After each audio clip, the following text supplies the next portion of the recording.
You are watching Indepth with me, ILA. Recently, Saudi Arabia has asked the UK, Japan and Italy to be made a full partner in their joint effort to build the next generation of fighter jets, in a move backed by the British government. Companies from the UK, Japan and Italy are working together to build a new fighter jet and other systems such as drones under the Global Combat Air Program, also known as Tempest. The program aims to deliver the first planes by 2035. Saudi Arabia has had its eye on joining Tempest for some time.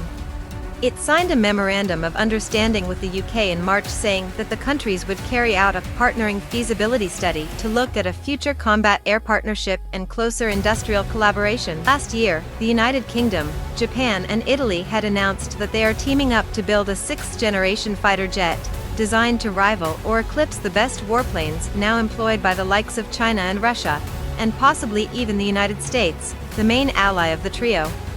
These nations will develop a next-generation Tempest fighters that will enter service in the mid-2030s, and will eventually replace the aging fleet of the Typhoon jets.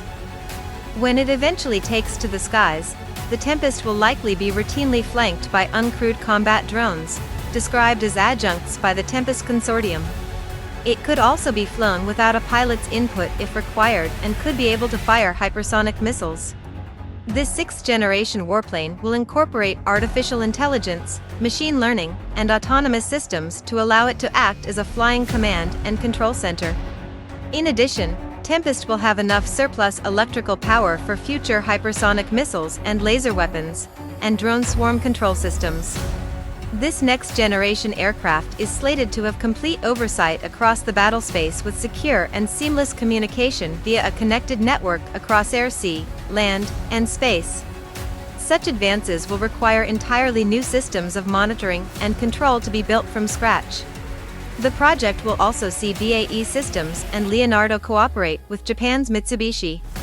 Much of the manufacturing of the jet will be automated. Robots on the production line will share data with suppliers, so parts can be quickly dispatched. In the Tempest, it is hoped, artificial intelligence will act as a kind of gatekeeper, preventing the pilot from becoming overwhelmed by incoming intelligence. The whole project is being devised in parallel with weapons manufacturer MBDA. Missiles may be launched from a Tempest, but handed over to one of its robot adjuncts for redirection to a more urgent target. BAE Systems says that by 2040 the UK and its allies will face new threats and more sophisticated weapons. This calls for appropriate technology in response. Tempest will be a fighter for the second half of a digital century, and the addition of Saudi Arabia to the program could be attractive for the partners because of the potential for sharing the billions of pounds in costs with one of the world's biggest defense spenders.